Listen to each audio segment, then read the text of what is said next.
안녕하세요. 주간전망대입니다. 금융시장의 다양한 이슈를 리포트보다 핫하게, 뉴스보다 쿨하게 짚어보겠습니다.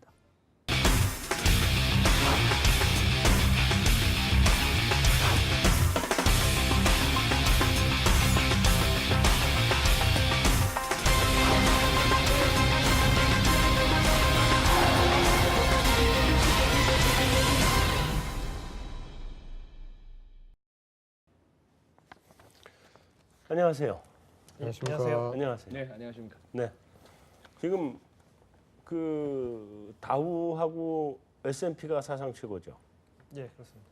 그다음에 또 하나 다른 건 뭐죠? 그거는 아직 나스닥은 아직 사상 최고 아니고. 그죠? 네, 작년에 고점을 아직 못 넘은 상태. 근데 그래도 뭐 거의 비슷하게 가고 있는 거 아닌가요? 예, 그렇습니다. 거의 뭐 역사 고점의 수준이다 이렇게 볼 수 있습니다. 그러다 보니까 이제 돈이 이제 채권에서 주식으로 몰려가는 것 같아요. 브렉시트 때 뭐 전세 금리 한번 확 밀려 내려갔으니까 그때는 네. 이제 일시적으로 채권에 갔다고 볼 수 있겠지만 요새는 또 사실 미국 금리는 올라오는 과정이고 네. 그 과정에서 미국 주식시장이 역사 고점 형성하고 있다라고 보면 이제 안전자산에서 주식으로 좀 많이 자금이 넘어오고 있다라고 그렇죠. 표면적으로는 뭐 해석하는 데는 무리가 없을 것 같습니다. 네. 근데 이게 그러니까 보니까 금리는 뭐 미국이 한번 올리긴 했지만 사상 최저고. 네. 다음에 위험이라고 하는 거는 굉장히 위험 수준은 떨어져 있고, 그러니까 이제 안전자산에 더 이상 있어야 될 필요가 없는 거 아니에요. 위험자산으로 가야 되는 상황이 온 것 같단 말이에요. 그래서 이제 우리 한동안 주식시장 안 봤는데 그 3분기 이제 접어들었고, 그래서 대내외 뭐 주요한 뭐 이슈나 이런 거 좀 점검해보고 3분기 이후의 증시를 한번 오래간만에 짚어보도록 하겠습니다. 증시 전망을 한다는 게 사실은 우리 원래 제일 좋아하는 거는 그 9월 말에 딱 이렇게 가야 좋은데 찍기. 그거 다 틀리잖아. 그러니까 내가 그거는 안 할게요. 그건 안 하고 9월 말에 얼마 이건 안 하고 그냥 어떨 건지만. 네. 요새는 사실 뭐 주가 지수 맞추기 하는 건 뭐 크게 어렵지 않습니다. 이제 워낙 진동폭이 작아서요. 그냥 어떤 숫자를 내놔도 대부분 한 1, 2% 플러스 마이너스 움직이니까 뭐 어떻게 보면은 지수 맞추기는 되게 쉬워졌다라고도 볼 수 있을 것 같습니다. 그 미술센터장 수명 연장의 꿈이네. 근데 반대로 이게 뭔가 좀 좋은 전망, 좀 이렇게 방향성에 대해서 좋은 이야기 이런 걸 들려드리면 좋은데 반대로 그렇게 특별히 들려드릴 만한 일도 안 생기는 거죠. 그럼 리서치센터 전체가 좀 이렇게 쪼그라들 거고. 예, 그게 사실 좀 걱정되는 부분이기도 합니다. 너무 진폭이 없다 보니까요. 그 뭐 상반기 우리 국내 증시를 한번 점검을 해보자. 아까 얘기했던 것처럼 완전히 좁은 가두리에 가둬놓고 이렇게 위로도 밑으로도 다 막아놓은 상태였는데 상반기 그 코스피 또 코스닥 흐름이 좀 어땠어요? 큰 틀에서 보게 되면은 상저하고다 이제 6개월 한 7개월 정도만 끊어놓고 보면요. 이제 네. 상반기 이제 1, 2월 달은 좀 격변의 시기를 겪어서 그랬죠. 코스피 한 1,830대까지 내려갔다가요. 네. 다시 이제 올해 고점이 한 2,030포인트까지 올라가는 시간이 지나가면서 그래서 큰 틀에서는 이제 상저하고였다라고 볼 수 있겠고 최근의 흐름만 놓고 보게 되면은 코스닥이 의외로 코스피보다는 선전하고 있다. 그래서 뭐 큰 틀은 상저하고 최근에 한 두세 달 사이의 모습은 코스닥이 코스피보다는 조금 선전하고 있는 상당히 좁은 박스권에서의 나름대로 안정은 되찾고 있다. 이렇게 평가해 볼 수 있습니다. 변동폭도 그렇게 크지 않았던 거죠? 예, 최근 한 넉 달 동안의 변동폭은 정말 저희들끼리 이야기지만 해도 너무했다라는 표현이 나올 정도로 예. 너무 좁은 박스권이었습니다. 코스피는 뭐 한 100포인트 정도밖에 안 됐으니까요. 너무 운시의 폭이 없는 그런 뭐 2분기를 보냈다. 이렇게 볼 수 있겠습니다. 그 브렉시트는 영향이 좀 어땠어요, 우리나라에? 저희가 한 이틀 정도 영향이 있었던 것 같습니다. 그렇죠. 그게 좀 생각보다 굉장히 좀 세게 주식시장이 좀 반응을 했었는데 또 막상 그러고 난 다음부터는 또 주구장창 오르면서 사실 브렉시트 이전 주가를 다 회복을 했으니까요. 네. 뭐 저희뿐만 아니라 물론 이제 대부분 이제 유럽 시장을 제외한 대부분 시장들이 사실은 이제 브렉시트 영향에서 많이 좀 회복을 했기 때문에 네. 뭐 브렉시트의 국내 주식시장에 대한 영향은 의외로 크진 않았다 이렇게 봐야 될 것 같고 오히려 그 과정에서 최근 들어서는 뭐 외국인들이 이 한국 주식시장에 꽤 많이 들어오고 있는 것 같아서 네. 분위기가 굉장히 좀 많이 오히려 브렉시트 이전보다는 조금 더 수급적으로 보면 좀 더 좋아진 측면도 있는 게 아닌가 뭐 이렇게 좀 느끼고 있습니다. 브렉시트부터 최근까지 외국인이 거래소 2조 6천 사줬거든요. 그러니까 세상이 망할 것처럼 했지만 결국 외국인들은 우리나라에서 코스피에서 2조 6천 정도 주식을 사줬고요. 한 달 동안에요. 반면에 이제 기관이 한 2조 한 3천억 정도 팔아줬으니까 외국인이 매수 주체, 국내 기관이 매도 주체. 기관은 뭐 코스피보다 펀드 환매 때문에 뭐 2천선 대체로 올라가면 그러겠죠. 분위기가 여지없이 환매 나오는 그런 분위기가 뭐 이번에도 뭐 반복되었다. 그게 지금 몇 년째 계속 그러는 것 같아요. 그죠? 큰 틀에서 보면은 한 5년째 정도라고 볼 수 있고요. 네. 뭐 짧게 보면은 한 2년 반 정도. 근데 서 이사님 예. 단기간에 갖다 부은 그 화력으로는 좀 굉장히 이것도 기록적인 거 아닙니까 이번에 외국인 매수? 외국인 매수가 아니 근데 사실은 2011년도에도 좀 주식을 사 줬었고요. 네. 올해 상반기에만 지금 뭐 제가 본 숫자 한 6조 정도 6조 샀으니까요. 네. 그렇게 뭐 기록적으로 많은 숫자는 아니, 사실 그 금액. 짧은 기간 대비 한 달 사이에 2조 5천면 예 상당히 적은 금액은 예, 아니죠. 손에 꼽힐 만큼 손에 꼽힐 만큼 예 아주 대규모다. 그 힘으로 사실은 2천선을 회복한 거잖아요, 우리가. 아니 그죠? 그렇습니다. 예. 물론 뭐 그 필주에는 이제 삼성전자가 더 상승폭을 높이긴 했지만 어쨌든 네. 외국인들이 우리나라 주식을 사주면서 뭐 시장의 안정을 이끈 데는 뭐 1등 공신이다. 뭐 이렇게 근데 볼 수밖에 없어요. 저도 주식을 가지고 있지만 지수 2천 넘었다는 건 별로 체감을 못 하겠어요. 그러니까 대부분 삼성전자죠. 예. 뭐 현대자동차는 뭐 거의 제자리고. 현대자동차는 뭐 시황 쓰는 사람들이나 애널리스트들이야 늘 뭐 애널 환율 뭐 마치 1,100원 열 듯 할 때는 네. 뭐 현대차 같은 게 그러면 수혜주냐 하다가 그렇다고 잘 오르지도 않고 그러니까 말이에요. 지금처럼 한 달 사이에 애널 환율 100원 가까이 빠져도 그렇다고 뭐 현대차가 무너지는 것도 아니고 예, 그런 상황인데 저는 브렉시트 이후에 영국 시장이 이렇게 아웃퍼폼하는 게 굉장히 신기합니다. 그죠? 예. 네. 한번 제가 저 인포맥스 그 6511 화면 한번 확인해 보니까 이렇더라고요. 저기 6월 23일이 24일 날 국민투표 결과가 나왔으니까 네. 그때부터 해서 6월 23일 마감 지수 대비 어제까지 이렇게 보면은 뭐 미국 나스닥이 그냥 보합이고 다우나 S&P가 5.3 이런 식인데 4% 5%대인데 표가 이렇게 나가주면 좋겠는데요. 뭐 우리 인포맥스 쓰시는 분들은 당장 뭐 화면 들어가서 보시면 제일 확연합니다. 그런데 이게 유럽이 말씀하신 대로 영국이 예. 지금 7.4% 오히려 독일하고 프랑스도 지금 거의 똔똔이고 영국이 제일 잘 나갔죠. 예, 피그즈는 뭐가 하고 이걸 갖다가 작년 말 대비로 살펴보더라도 지금 독일, 프랑스도 마이너스 5% 6%대인데 네. 영국이 7.25%입니다. 그리고 뭐 러시아는 25%, 브라질, 아르헨티나 같은 이런 이머징들 아주 뭐 30%대 상승률이고 금년 들어서 뭐 이런 근데 왜 그렇죠? 예, 이걸 갖다가 그래 뭐 설명을 해줘야 되는데 네. 그래서 뭐 뉴욕 증시 사상 최고치라서 돈이 미국으로 가느냐 뭐 그런 것도 아닌 것 같고요. 그래 보면 지금 어쨌거나 뭐 지금 봐서 제일 마이너스 폭이 큰 이탈리아 같은데 뭔가 이렇게 브렉시트 이전부터 문제가 있었는데 그게 영 해결이 안 되는 것 같고 영국 증시의 저 상대적인 아웃퍼폼을 어떻게 설명할 것인가도 사실 의문이고 일본도 지금 보면은 상대적으로 굉장히 안 좋고 중국 본토가 안 좋고 이런 상황에서 여기서 이제 고민스럽습니다. 그래 뭐 브라질 얼마 전만 하더라도 굉장히 그거 했는데 지금 브라질 국채나 브라질 뭐 환율 해외 환율로 보나 증시 상승률로 보나 브라질 갖고 막 이렇게 브라질을 씹어댈 때가 브라질 들어갈 시점이었는데 그렇죠. 그렇다면 지금이 중국 본토나 지금 완전히 그 헤매고 있는 이탈리아 쪽으로 저가 매수 기회인지 아니면은 저쪽은 진짜 뭔가 문제가 있다고 해서 저는 발을 빼야 되는 건지 이 부분이 사실 좀 쉽게 판단이 안 되는 문제입니다. 그 브라질이나 러시아 같은 데는 사실은 그 원유가 원자재가 이런 게 연초 저점을 찍고 지금 올라왔으니까. 하기가 따블 났으니까요. 네, 그러니까 예. 뭐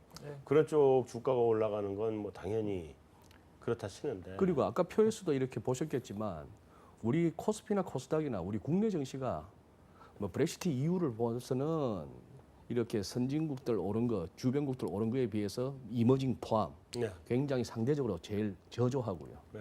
뭐 금년 들어서 작년 말 대비로 보더라도 뭐 유럽 빼고 유럽 막 안 좋은 거야 그렇다 치더라도 나머지 애들 보면은 우리가 참 주목 못 받는 시장이다. 뭔가 이렇게 특징 없는 시장이다. 상대적으로 굉장히 또 오름폭이 적더라고요. 그렇게 볼 수도 있지만 안정적이다. 안정적이다라는 아, 그러니까 그렇게 브렉시트 있었던 날 뭐 이제 한 달 됐지만 거의 주식시장이 브렉시트 투표 결과에 실시간처럼 움직였거든요. 근데 네. 우리나라 3% 빠졌고요. 일본은 엔화가 강세를 가다 보니까 뭐 한 7, 8% 빠지고 뭐 이런 걸 비교해 보면 그래도 우리나라 시장 저는 재미없다고 표현하지만 그래도 안정적이다. 나는 뭐 무관심이 어떨 때는 호재일 수도 있다 볼 수 있겠지만 그래도 안정적인 거에 대해서 저는 충분히 우리나라 시장에 저는 가점을 주고 싶은 생각은 있어요. 아니 근데 주식시장이 안정적이면 안 되죠. 주식시장에서 돈을 벌어야 되는데 내리꽂든 올라가든 한 방향으로 방향을 잡아줘야 내리꽂으면 꽂는 대로 벌고 올라가면 올라가는 대로 벌고 이럴 텐데 옆으로만 계속 이러고 있으면 돈 벌려고 주식시장에 들어갔는데 하나도 못 버는 결과 아니에요. 어제 교과서에서는 뭐 변동성 낮은 자산이 좋은 자산이다 이렇게 아이, 표현하죠. 그럼 그냥 차라리 현금으로 가지고 있는 게 낫지. 그러면 배당이나 많이 주면 좋겠다. 우리 배당도 별로 없죠. 네. 전통적으로. 예, 배당 수익률은 뭐 예. 하여튼 그럼 상반기 우리 증시 별 재미 없었다. 결론은. 예. 그죠? 상반기에 특별히 눈에 띈 뭐 종목 아니면 무슨 인더스트리 뭐 이런 거 있었어요? 제약은 어땠어요?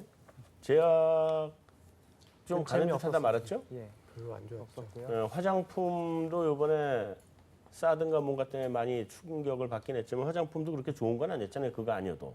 예, 뭐 작년에 워낙 아니 워낙 많이 올랐죠. 스포트라이트 받았기 때문에 그거에 비하면 재미없었고요. 네. 오히려 작년보다 올해 상반기에 스포트라이트를 받았다면 철강 그리고 삼성전자 이렇게 볼 수 있겠습니다. 그죠. 철강은 좀 많이. 예, 작년까지 워낙 부진했기 때문에 네. 그 부진함에 대한 반발적인 뭐 상승 이런 걸로 해서 상당히 상반기에는 이 철강이 주목을 받았고요. 그리고 2분기에 내내 시장에 가장 화두여서 시장을 이끌지만 동시에 또 운영하는 분들을 머리 아프게 해준 건 삼성전자입니다. 워낙 뭐 실적이 잘 나와서 좋은 건 좋지만 너무 큰 비중을 차지하는 종목이 혼자서 잘 나가다 보니까 네. 지금은 뭐 삼성전자로 인해서 펀드 수익률에 1위 1비할 정도니까요. 그러니까 삼성전자가 지금 정고점을 뚫은 건가요? 이 역사껏 좀 못 들었습니다. 157만 원인가 뭐 그랬던 것 같은데 기억이. 예, 육자를 살짝 보고 한번 내려왔습니다. 그래서 육자를 봤었네. 네, 156. 예, 그래서 아직은 160만 원 아주 초반대까지 갔었습니다. 160만 원 초반. 예, 그래서 아직은 못 봤습니다. 그래서 뭐 상반기에 뭐가 풍미했냐라고 보면 업종은 저는 개인적으로 철강이다라고 말씀드리고 싶고 그 말씀은 그러면 종목이. 펀드 매니저들 입장에서는 벤치마크 맞추기도 쉽지 않다는 얘기네. 예, 삼성전자를 보통 예. 그 시장에 차지하는 비중만큼 삼성전자를 그렇게 쉽게 다 채우지 않고 있게 되거든요. 그래서 살짝 삼성전자를 조금 비중을 낮춰놨는데 이제 삼성전자 혼자서 펄쩍 뛰어오르니까 상대로 그 비는 만큼은 이제 따라가기 쉽지 않은. 그래서 부모님 말씀처럼 오르긴 오르는데 나는 왜 이렇게 뭐가 빈곤하지? 라는 게 지금 주식시장 참여자들의 대부분의 느끼는 상황이다. 보시면 되겠습니다. 외로우시진 않습니다. 아, 근데 이런 건 아니에요. 나만은 아니에요. 알겠습니다. 아니 근데 이제 철강 얘기는 제가 며칠 전인가 한 열흘쯤 전인가 언젠가 이렇게 봤더니 H모 철강 회사는 그 대형주가 하루에 15% 오르대. 예. 내가 생전 처음 봤어요 그런 거. 그러니까 아주 철강이나 이런 원자재 관련된 건 주목을 받긴 받는 것 같아요. 그죠? 예, 상반기에는 뭐 충분히 예. 근데 자동차주는 왜 이렇게 주목을 못 받아요, 그죠? 뭐 저희가 볼 때는 일단 시장의 확장성이 없다라고 보여지고요.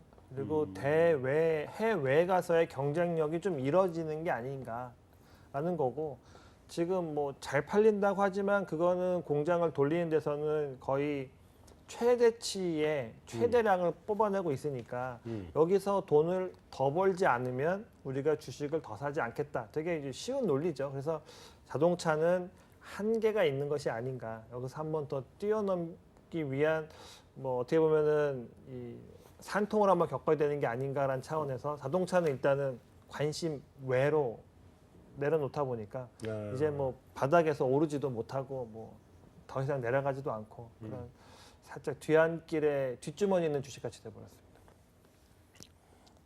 이제 여태까지는 사실은 주식시장이 이게 우리가 소위 얘기하는 돈발로 밀어올린 이동성 장세였다고 보면 이제부터 실적이 중요해지지 않겠어요, 그죠? 아무래도 실적 쪽으로 갈 것 같은데. 네, 지금 뭐 한창 2분기 실적 시즌이니까요. 네. 실적은 뭐 관심. 그 2분기 실적들이 나온 데들이 꽤 있죠. 삼성전자는 굉장히 좋게 나와. 이제 삼성전자는 뭐 아주 깜짝 놀랄 만한 네. 영업이익이 한 8.5 정도 나왔으니까 네. 뭐 아주 잘 나왔고요. 반도체 쪽이 선방을 한 예, 거죠. 반도체가 선방을 했습니다. 갤세븐도 잘 팔렸고. 거기는 뭐 조금 갸우뚱해지는 어쨌든 잘 팔렸다 그러던데. 예, 반도체 음. 그 특화된 반도체가 이제 효자 노릇을 톡톡히 했다라는 거고요. 그 외에는 이제 화학 업종들이 좀 좋게 나올 거다라는 전망이 되고 있고요. 반면에 이제 말씀하셨던 현대자동차는 전년 동기비로는 실적이 살짝 살짝 떨어지는. 확실히 주가가 이제 실적을 선행하는 부분이 이번에 여실히 드러났다라고 보여지니까 철강, 화학 이런 쪽은 괜찮고요. 반도체 괜찮고요. 네. 자동차 같은 경우에는 조금 좀 갸우뚱거려지는, 건설도 좀 갸우뚱거려지는 이런 업종이다라고 큰 틀에서 지금까지 전망치는 그렇습니다. 다 나온 게 아니니까. 그러면 매출은 줄었는데 영업이익은 더 늘었다. 그 뭐 결국 어디선가 쥐어짰다는 얘기인가요? 비용을 뭐 네, 아주 예쁘게 잘 쥐어짰다. 비용을 예쁘게. 네, 그렇게 볼 수도 있고 또 화학 같은 경우에는 이제 이 스프레드라고 하죠. 결국 네. 이 마진인데 네. 뭐 판매 총량은 유가가 떨어져서 판매 총량은 줄어들었지만 결과적으로 요 스프레드 관리, 마진 관리를 잘했기 때문에 이익을 냈다. 이게 이제 2년 연속 벌어지고 있다. 그러니까 비용을 잘 관리했고 요 마진 산업, 스프레드 산업을 쪽은 요 스프레드 관리를 잘해서 이익이 좀 좋아졌다. 그래서 뭐 2년 연속 매출 떨어진 거에 대한 어떤 이 방어적인 설명은 이거 정도 될 수 있지 않을까 싶습니다. 뭐 그래도 뭐 연초 대비 유가가 많이 올라왔으니까 마진 폭도 좀 늘어나지 않았겠어요, 그런 동네도? 네, 마진이 생각보다 괜찮다. 그죠? 네, 생각보다 괜찮다. 그래서 화학 쪽, 전유 쪽 연초에 상당히 좋은 모습을 보였던 것도 거기서 기인하고 있다라고 보여야겠죠. 거기에 비하면 우리 뭐 조선 해운 이런 쪽은 여전히 별 볼 일 없는 상태고 게임 같은 쪽은 어때요?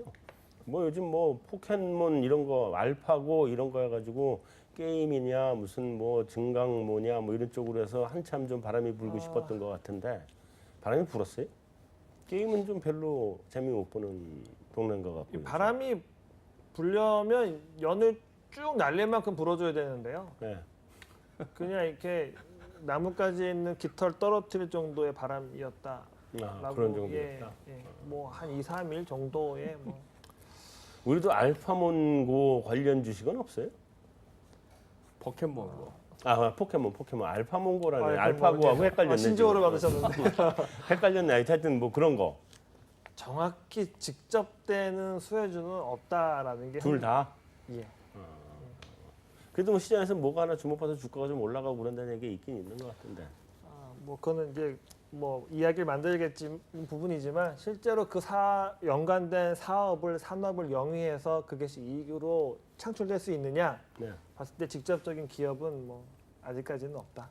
그러면 지금 우리가 실적 개선이 기대되는 거는 철강이나 이런 원자재 관련 또 예. 화학 화학, 뭐 반도체, 예. 이런 그런 거 말고는 실적 개선이 예상되는 그런 업종은 없는 건가요? 뭐 따지자면 화장품 같은 것도 실적은 좋습니다. 근데 실적은 좋은데 미래에 대한 불안감. 불안감하고 지난해까지는 이익의 증가율이 너무 좋았던 거죠. 음. 이익이 실적이 나올 때마다 막 20%, 30%씩 증가하는 걸 보여줬다가 이제는 10%밖에 증가하지 않으니까 아유 이익이 주춤해지네라는 이 투자자들의 욕심이 반영되고 있다 보니까 나쁘진 않지만 눈높이에는 섭섭한. 그래서 좋으냐 나쁘냐를 물어준다면 좋다라는 쪽도 화장품은 뭐 충분히 갖다 넣을 수 좋긴 있습니다. 좋은데 예. 지금 20%뭐 30% 나오는 거에 맞춰져 있던 주가 과 레벨에서 눈높이에서 예. 눈높이가 지금 이게 또 30% 나와야 이게 한 번 더 뛸 텐데. 네. 이제 뭐 10%밖에 안 나온다 이렇게 평가가 되고 있는 상황. 예. 수출은 우리 좀 좋아져요? 수출은 이번 달 초에 발표된 이제 6월 한국 수출이 이제 예상보다는 감소폭을 많이 줄였는데요. 줄였죠. 근데 이제 오늘 아침에 발표된 이제 7월달 20일 수치를 보니까 또 그렇게 이제 기대만큼 또 좋아지지도 못했습니다. 그래서 그래요? 좀 아직까지 이제 수출이 뭐 좋아진다라기보다는 올해 1분기까지 이제 워낙 감소폭이 컸기 때문에 이게 이제 감소폭을 좀 줄이는 정도인데 뭐 아직까지는 그렇게 속도가 빠르다라고 보기는 좀 어려울 것 같습니다. 근데 그나마 좀 다행인 거는 이게 수출 물량이 그동안에는 이제 수출 단가가 계속 빠지고 수출 물량은 유지가 됐었는데요. 네. 이번 5월달 지표들을 보면 수출 물가도 물량. 올랐고 수입 물가도 올랐습니다. 네. 그래서 아까 이제 연구원님께서도 계속 이제 약간 마진 쪽에서 개선이 났다라고 말씀하셨는데 수출 물가가 좋아지면은 아무래도 이게 좀 마진 쪽에서 그래서 크게 매출이나 이런 거 늘지 않는다고 하더라도 뭐 비용 단에서 아주 이렇게 어떤 그 축소를 하지 않아도 마진 쪽에서 자연스럽게 단가가 올라가면서 좋아질 수 있는 부분들이 분명히 좀 있는데 그 부분이 최근에 이제 기업들의 실적에 좀 긍정적인 영향을 준 게 아닌가라고 좀 보고 있고요. 저희는 최근 들어서 다시 이제 브렉시트 이후에 워낙 원달러 환율도 이제 뭐 다시 1,140원대까지 떨어졌고 네. 원엔 환율도 이제 뭐 좀 많이 떨어졌긴 했는데 기본적으로 한국 수출보다 원엔 환율이 한 1년 정도 선행성을 보여주는데 네. 이게 작년 말에 어쨌든 엔화가 좀 부터는 이제 엔화가 좀 강세를 좀 보여줬기 때문에 올해 하반기 한국 수출은 그래도 마이너스 폭을 완만하게라도 좀 줄여가면서 작년 재작년보다는 수출에 있어서의 어떤 성장 기여도나 수출 기업들의 어떤 어떤 실적이 굉장히 좀 악화되는 부분은 그래도 상반기보다는 하반기에는 훨씬 적어질 거다 이렇게 저희는 좀 기대를 하고 있습니다. 그 방금 말이 나왔으니까 그런데 엔화율은 어디까지 보고 계세요? 지금 우리 어차피 원엔이 네. 수출 기업들한테는 제일 관건인 건데 예, 예. 지금 원엔이 보니까 한뭐 100엔당 한 1,060, 1,070 그 1,070 정도. 정도 네, 가죠? 그 정도 왔죠. 예, 그러니까 원화 환율은 지금 엔화 환율하고 관계없이 따로 움직이는 것 같고 보니까 그러니까 엔화 환율, 엔 달러가 지금 네. 관건인 것 같은데 엔 달러가 지금 한 106, 107 요 정도까지 다시 올라온 거잖아요 최근에. 예. 어느 정도까지 보고 계세요 그 엔화를? 그 굉장히 다이나믹했죠. 그때 브렉시트 때 네. 순간적으로 100엔도 깨고 내려갔었고 그렇죠. 그랬던 것이 이제 다시 올라왔고 네. 지난주 버냉키가 지금 방송 나갈 때는 한 2주 전이겠네요. 그 버냉키가 이제 일본 가서 구로다도 만나고 네. 아베 총리도 만났다고 하는데 네. 이런 회동도 또 처음 봅니다. 사진 한 장 안 올라와요. 뭐 블룸버그 같은 데는 둘이 밥도 먹었다는데 구로다하고 뭐 사진도 안 나오고 뭔 얘기를 했는지 그렇게 굉장히 조용하게 그렇게 갔는데 그럴 땐 보통 중요한 얘기를 하는 겁니다. 그런 겁니까? 예, 일반적으로. 뭐 헬리콥터를 띄우라 했는지 예. 아니면 내가 해봐서 아는데 나중에 몸 뺄 때 잘해라 나 테이프링 하면서 고생했다를 했든지 뭐 모르겠습니다만 네. 그 이후에도 뭐 저기 하마다 고이치라든지 관방장관 얘기가 자꾸 헬리콥터에 대해서 부정적인 듯해서 연막술인지도 뭔지 모르겠습니다만 어쨌거나 지금 달러엔 환율에 집중하자면은 그때만 브렉시트 때만 하더라도 두 자릿수 가나 싶었던 게 필사적으로 막았고 네. 그러면서 바로 참여 선거에서 이기고 나니까 10조엔 풀겠다 했고 네. 뭐 이런 식으로 해서 지금 이제 오늘만 해도 굉장하네요. 제가 아까 낮에 봤을 때만 해도 107엔도 살짝 넘었었습니다. 넘었던 게 지금 원빅 반 가까이 밀린 수준이니까 유럽장 열리면서 네. 그래서 한데 뭐 일단은 브렉시트 직전에 고점을 넘었으니까 일단은 110엔입니다. 일단은 110엔인데 110엔을 갖다가 염두에 두시면은 우리도 1,100원까지는 열어 두시면은 네. 1,100 나누기 110 딱 100엔당 1,000원이거든요. 10대 1이거든요. 네. 그게 이제 기술적으로도 어느 정도 그 정도까지는 가야 되지 않겠느냐 하는 그런 정도가 됩니다. 110엔 가는 동안 달러엔 110엔 간다. 달러엔이 이렇게 엔 약세로 간다. 증시도 하면서 간다. 나쁘지 않다. 그 와중에 우리도 결국 당국이 막고는 있습니다만 1,130원 열리면서 뭐 지난번 봤던 저점 1,127원, 28원 공방하다가 뭐 1,100원 한번 그건 참 약간 언더슈팅 해주면서 가면은 한번 10대 1을 딱 찍고 나면은 뭐 다시 돌지 않겠나 싶습니다. 예. 근데 뭐 들리는 얘기는 한국은행만 돈 번답니다. 뭐 이번에 그 1,250원 찍고 우르르 내려왔다가 1,120 얼마 왔다가 또 뭐 1,200원 다시 가자고 난리칠 때 1,180, 90에서 이렇게 다 당국이 이렇게 털었던 거. 네. 이번에 또 여기 애들 또 뒤도 안 돌아보고 롱 던지면서 막 1130원까지 오니까 네. 그걸 또 당국이 또 다 다 받아냈으니까 네.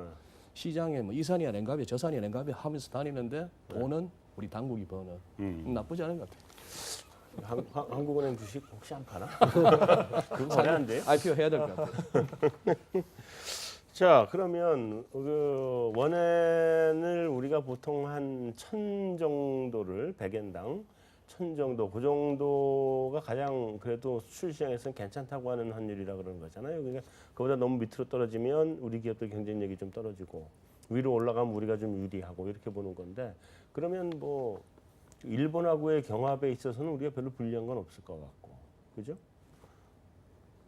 중국이 좀 살아주면 좋을 텐데 중국은 아직 그렇게 살아나는 모습이 확 보이지는 않는 것 같고, 그럼 우리 수출이 더 나빠지지 않는 정도로만 생각을 해야 되겠다, 이렇게 봐야 되겠네. 예. 그럼 내수는 어때요? 우리 내수는 어떻게 봐요 앞으로? 내수는 사실 이제 뭐 당장의 이제 지표들로만 보면 네, 크게 나쁘지도 않고 좋을 것도 없는 그런 상황인데, 네, 저희가 보기에는 약간 연말로 갈수록 좀 나빠질 위험들이 좀 커 보이는 게요. 네. 첫 번째는 이제 부동산 시장이 최근 들어서 약간 좀 주춤하죠. 주춤해지고, 네. 어쨌든 거래량 자체가 많이 줄어들었기 때문에 네, 뭐 아시겠지만 아파트 거래가 안 된다는 얘기는 그만큼 이사를 덜 한다는 얘기고, 네, 이사를 덜 하게 되면 뭐 가구나 가전이나 이렇게 새로 제품들을 사는 수요들이 어쨌든 작년 재작년보다는 한 20-30% 이상 줄 수밖에 없기 때문에 부동산 시장이 내수에 주는 영향이 좀 하나가 있는 것 같고, 이제 두 번째는 이 아무래도 이제 그 추경으로 인해서 이제 좀 경기가 이제 급격하게 나빠지는 것은 분명히 맞긴 합니다만은, 최근 들어서 한국의 내수 소비는 이 재정을 얼마나 쓰느냐에 완전히 달려 있는 것 같습니다. 그렇죠. 그래서 추경을 많이 쓰고 재정을 많이 풀면 소비가 그나마 잘 버티고요. 추경을 조금만 하면은 또 여지없이 조금 힘이 없어지는 모습을 보여주고 왜 있는데, 추경은 충분하지 않은 것 같은데? 예, 그러니까 저희가 생각했던 가장 하단의 하단을 찍은 10조의 플러스 알파라고 얘기를 네, 했기 때문에 네, 사실은 그냥 여기서는 더 안 나빠지는 정도를 기대를 하는 게 가장 최선인 것 같고요. 오히려 근데 이게 가면 갈수록 이제 힘이 떨어진다라고 하면 저희가 보기에는 오히려 내수가 작년 재작년보다는 힘이 좀 떨어질 가능성이 좀 더 커지고 있는 게 아닌가 이렇게 좀 예상을 하고 있습니다. 금리 인하 한 번 더 하면 그게 효과가 있어요? 뭐 금리나 효과에 대해서는 한국은행 자체도 뭐 크진 않을 거다라고 이제 스스로 인정을 하고 있는 부분들인 것 같은데요. 네, 근데 뭐 저희가 보기에는 실질적으로 이게 어떤 내수 소비를 자극시키는 영향보다는 기본적으로 지금 특히 이제 올해 들어서 한국의 그 가계부채를 보면 이 은행권, 그러니까 제1금융권에서의 주택담보대출은 오히려 줄고 있는데, 아시겠지만 제2금융권에서 대출이 더 많이 늘고 늘고 있죠. 있습니다. 1금융권 근데 아시겠지만 제2금융권이 금리가 1금융보다는 높기 때문에 좀 높죠. 금리를 이렇게 좀 인하를 해줘서 그나마 그 부분에 대한 부담을 좀 줄여주는 부분이 그나마 중산층 이하 계층들의 어떤 내수 소비가 더 나빠지는 것을 막는 정도는 되지 않겠느냐, 뭐그 정도 기대를 갖고 있습니다. 그 미국 지수가 막 올라가고 뭐 이러는 거는 아까 앞에 이미 다 얘기를 했는데, 그 올라가면 우리 주식은 안 올라가요? 그 뭐 같이 못 가는 그 많이 됐고 네. 박스피 된 거 없고, 아까 우리 허재원 연구원님 말씀하셨지만 뭐 수출이나 내수나 우리가 어떤 극적인 탄성 나올 만한 어떤 극적인 변화, 좋든 나쁘든 그걸 기대하기는 아닌 것 같습니다. 결국은 2008년 이후에 뭐 뉴노멀 하면서 또 이렇게 이 시대를 특징 짓는 단어가 골디락스 아니겠습니까? 네. 지표도 그렇고 뭐 이렇게 실적도 그렇고 좋지도 나쁘지도 않은 그런 상황에서 크게 나빠지지만 않는 정도로 어떻게 보면 안도해야 되는 그런 상황인데, 근데 사실은 지금은 그 고민이 큰 것 같습니다. 저는 개인적으로 뭐 우리 증시에 대해서 이 박스피가 금년 중에 열릴 것이라는 기대는 별로 안 합니다만, 아무래도 이제 사상 최고치 경신이라는 측면에서 또 그리고 지난번 브렉시트 직후에 영국에서 나왔던 뉴스 가운데 이른바 상업용 부동산 펀드 네. 환매가 몰리니까 환매 중단을 했단 말이죠. 네. 이게 그런데 묘한 또 데자뷰를 자극합니다. 2007년에 그 BNP 파리바 펀드 청산 막 환매 들어왔을 때 그걸 막았단 말이죠. 뭔가 그걸 갖다 떠올리는 사건인데 그러고 나서도 2007년부터 2008년 본격적으로 리만 사태 오고 뭐 해서 부러지기 전까지 또 장은 달렸어요. 그래서 지금도 갖다 붙인다면은 사실은 저 주변 지인들 가운데는 뭐 그렇게 좀 빼딱한 사람들이 많아서 그런지 몰라도 영국의 그 환매 중단했다더라. 이 네. 뉴스 나오자마자 이 장 간다 그러더라고요. 이 장 간다. 그 2007년처럼 간다는 얘기예요. 네. 갈만해서 가는 게 아니고 진짜 죽으러 간다는 얘기죠. 쭉 가는. 뭐 이제 그 이미 기왕에 네. 그 시장 전망을 하셨으니까 네. 일단 3분기 전망 쪽으로 한번 이제 넘어가 보죠, 얘기를. 근데 3분기에 우리가 지금 생각할 수 있는 지금 이슈들이 한국은행도 그렇고 EU도 ECB도 뭐 좀 할 수 있을 것 같고 미국도 할 수 있을 것 같고 일본도 지금 무슨 뭐 헬리콥터인지 뭔지 띄운다는 소리가 들리고 뭐 그러잖아요, 지금. 네. 예. 기왕에 띄우려면 우리 집 앞마당에 좀 띄웠으면 좋겠는데 그럴지 안 그럴지는 잘 모르겠지만 자 일단 주요국의 금리 결정들이 시장에 어떻게 반영이 될 건지 그거 좀 잠깐 짚어보죠. 뭐 저는 개인적으로 뭐 이렇게 밝은 생각을 하고 있지 않지만 요새 와서 든 생각은 중앙은행들이 돈을 풀고 잘 도닥여 주겠다는 거를 조금 더 즐기려고 할 것 같습니다. 왜 그런 생각이 한번 들었었냐면 브렉시트 날 영국의 주식시장은 확 빠졌는데요. 네. 금리도 같이 빠졌거든요.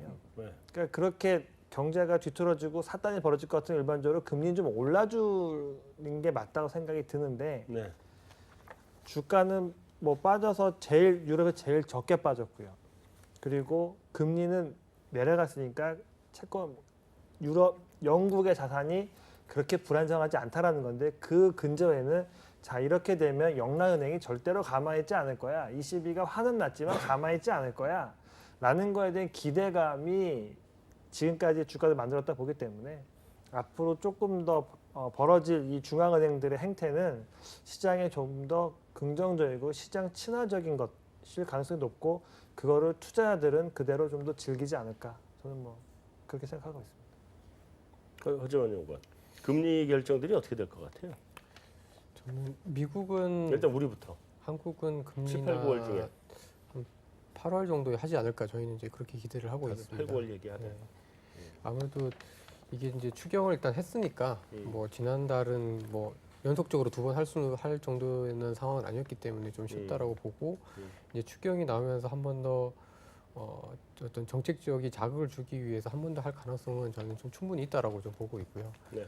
최근 들어서 보면 이제 소비자 심리 같은 지수들이 이제 브렉시트 이후에 좀 더 봐야 되긴 합니다만은 어쨌든 이제 2분기 들어오면서부터 1분기보다 좀 나빠졌기 때문에 한국은행에서 한 번 더 금리 인하를 해야 되는 정당성이라든가 명분은 좀 아직도 남아 있다 이렇게 좀 보고 있습니다. 미국은 뭐 9월에 금리 인상을 할 거다 뭐 이런 얘기가 있었는데 그러다가 저 브렉시트니 뭐니 터지고 고용 지표 별로 안 좋게 나오고 그러니까 금리를 오히려 인하해야 되는 거 아니냐 이런 얘기도 있고 어떻게 갈 것 같아요? 저는 올해는 없지 않을까라는 생각을 좀 하고 있습니다. 인상도 인하도. 네. 왜냐하면 뭐 요즘 미국 경제 지표 되게 좋거든요. 네, 좋죠. 네, 특히 매크로 서프라이즈 인덱스 보면 2014년 이후에 최고치 수준입니다. 이게 인상 가능성이 있는 거 아닌가? 그럼? 네, 그래서 이제 일부 이제 이렇게 미국 지표들이 이제 브렉시트 이후에 워낙 잘 나오고 사실 브렉시트에 따른 금융시장 영향이 별로 없다 보니까 또 다시 이제 금리 인상 얘기들이 조금씩은 나오고 있고 연준 그 선물상으로 보면은 12월 달까지 한 40% 정도까지 금리 인상 가능성이 다시 좀 높아졌는데요.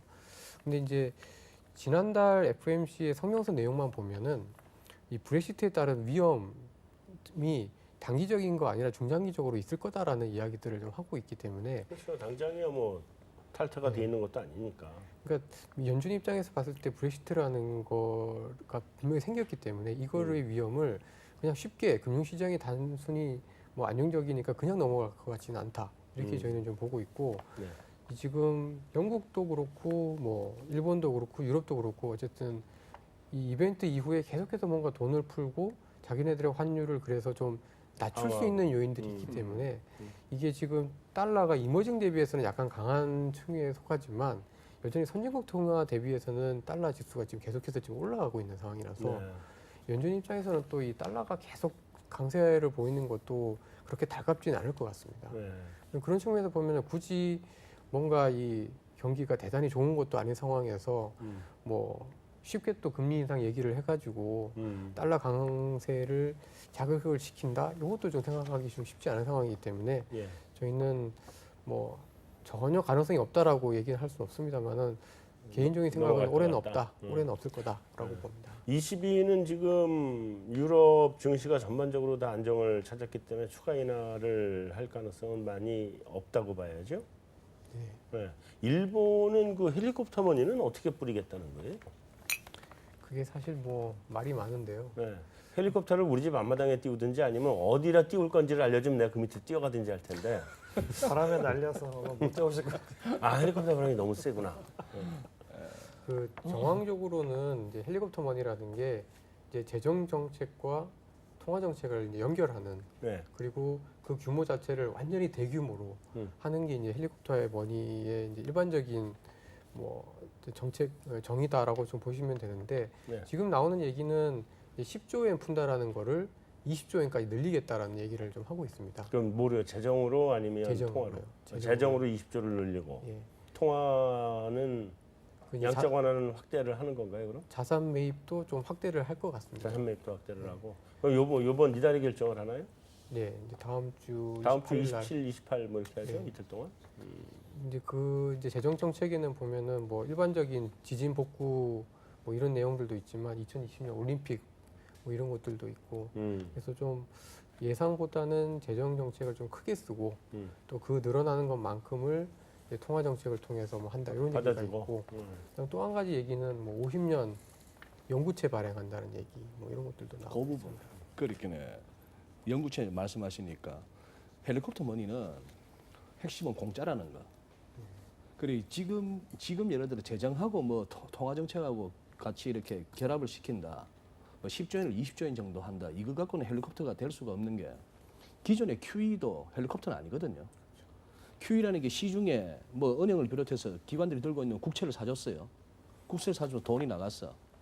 그러면은 이 국채를 갖다가 만기가 되면은 갚아야 돼요. 정부가 국채니까 그 돈 결국 내가 됐건 내 아들이 됐건 내는 세금으로 갚아야 돼. 그래서 QE 실행 당시에 풀려나간 돈이 민간으로 어쨌거나 정부가 아닌 민간으로 갔다고 했을 때 이 돈 팍팍 쓰느냐 팍팍 투자하느냐 안 하거든요. 언젠가는 뜯길 돈이니까. 언젠가 뜯길 돈이니까. 그렇게 공짜 개념이 아닌데 방금 말씀하신 이제 연구체로 가버린다면 연구체야 이제 뭐 욕먹을 것 같으니까 만기 50년 만기 100년이 오겠죠.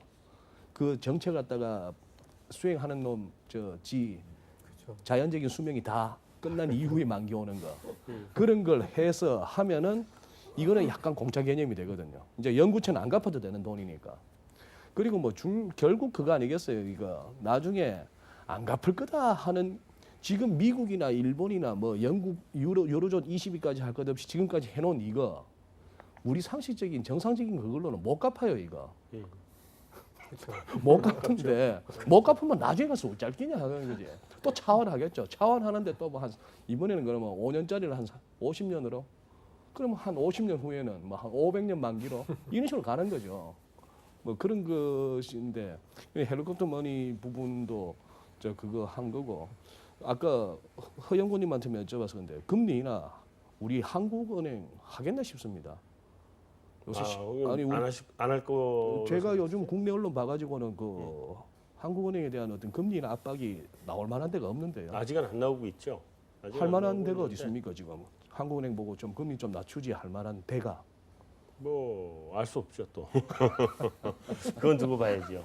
한국은행이 금리 인하를 저는 할 거라고 보는 쪽인데 예. 추경하고 같이 추경 풀릴 때 금리 인하 패키지를 같이 집어넣지 않을까 하는 게 제 생각이긴 한데 그럼 뭐 이제 두고 봐야죠. 자 이거 말고 지금 이제 뭐 하반기에 또 좀 우리가 신경 쓰고 봐야 될 이벤트 같은 거 없나요? 브렉시트 이런 것처럼? 그래 당장 연준이 우습게 되었습니다. 네. 그래 브렉시트 국민투표 일주일 전에 FMC 하면서 옐렌이 말했던 게 뭐 미국 지표도 좋고 고용도 뭐 그 다 살아나는데 브렉시트 때문에 하면서 안 했거든요. 네. 금리 인상을. 네. 그런 상황이고. 자, 그렇다면은 그 지금 이제 연내 뭐 한 20%대 떨어졌던 그 소위 그 시장 가격으로 추산하는 그 시장이 내다보는 확률, 금리 인상 확률, 그게 뭐 한 40%대까지 올라왔다지만 아직도 일부 그 뭐 힘 있는 매체들에서 금리 인하를 갖다가 얘기한단 말이에요.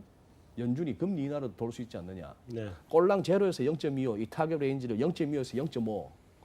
그냥 제로에서 0.25, 25p 올린 지 이제 얼마 됐다고 이거 갖다가 금리를 낮추자 하는데 실제 그래 된다면은 무슨 이제 브렉시트 끝나고 나서도 오히려 주식들은 더 오르고 세상이 이렇게 편한 걸 여기서 이제 무슨 핑계로 금리를 안 올리고 만약에 금리를 내린다.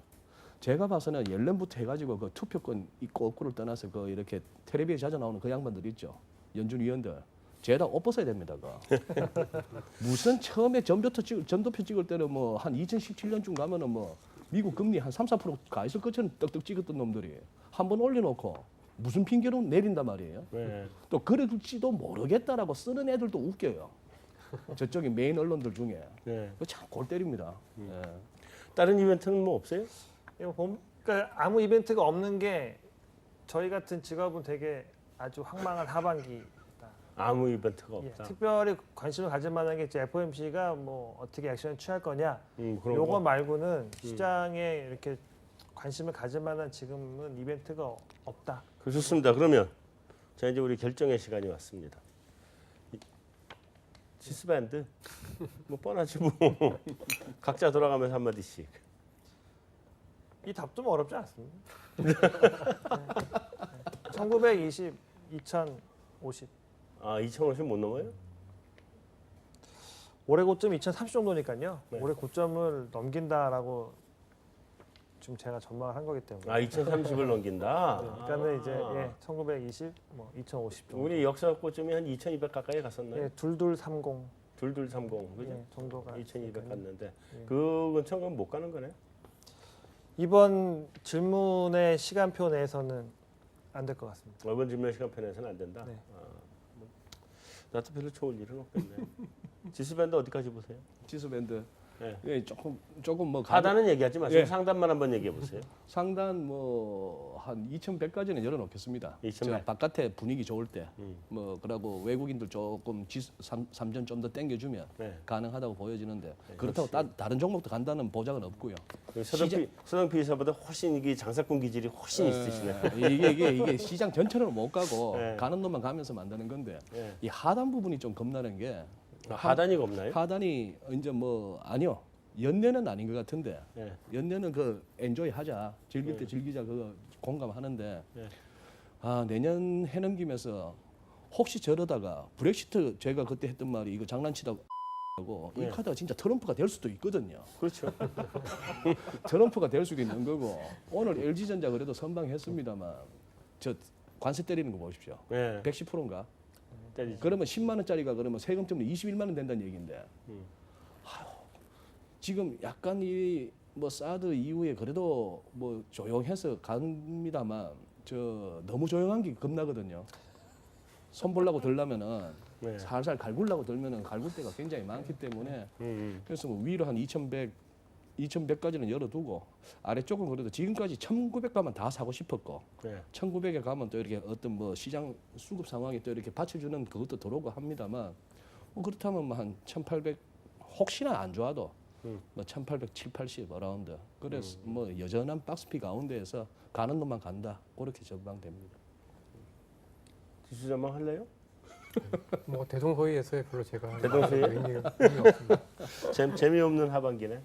그러면 결국은 하반기 투자 전략도 그 뭐 특별한 이벤트가 있을 것 같지도 않고 예. 거기다가 뭐 박스 피고 하반기 투자 전략도 그럼 박스 피에 맞춰서 하는 투자 전략 똑같은 거겠네.